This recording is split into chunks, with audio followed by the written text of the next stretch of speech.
Une Java, un film de 1938 de Claude Orval, le premier titre ayant été La Java bleue.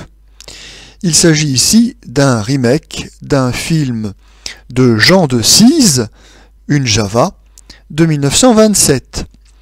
Ici, dans la version de 1938, la musique est de Vincent Scotto.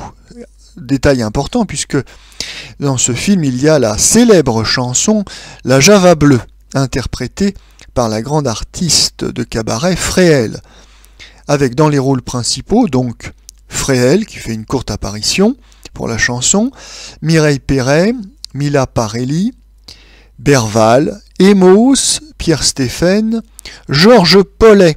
Le sujet: le faux témoignage de Mila Parelli a valu à Berval 5 ans de prison pour un crime dont il est innocent.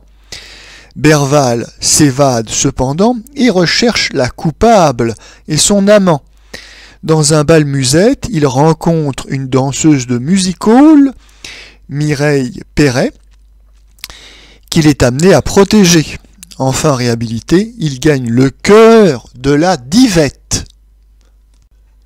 Ce film est typique des films de gangsters d'avant-guerre à la française.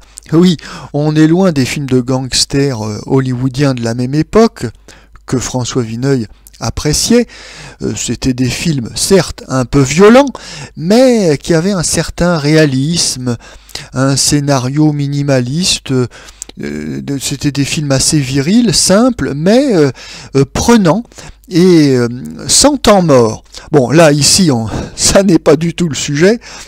Nous nous retrouvons, une fois de plus, à Montmartre, dans des cafés, dans des bals louches, où pullulent les mauvais garçons à casquette, et on va passer notre temps à les voir discuter et à boire des apéritifs multicolores, comme disait le bon docteur Céline.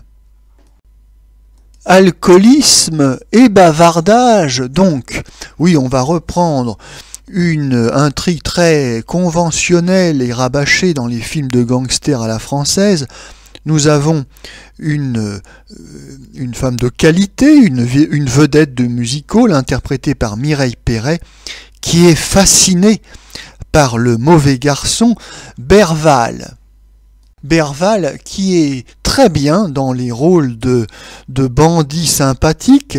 On l'avait eu dans la série Morin des Morts et puis surtout dans Justin de Marseille en trafiquant de drogue, tout à fait charmant.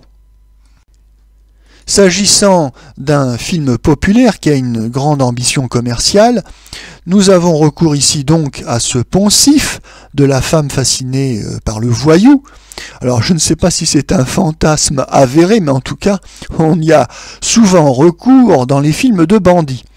Bref, au-delà de ce lieu commun, le film a également recours à la chanson ou au numéro de cabaret, qui est un passage obligé dans les films grand public des années 30 et de l'après-guerre. Oui, on a obligatoirement une petite chansonnette. Ici, ça tombe plutôt bien parce que l'intrigue n'étant pas très passionnante, on va être agréablement surpris par cette chanson La Java bleue qui aura un grand succès et même au-delà de l'après-guerre.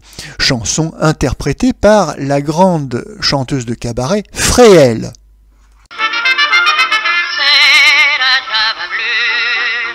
La Java la plus belle, celle qui ensorcelle.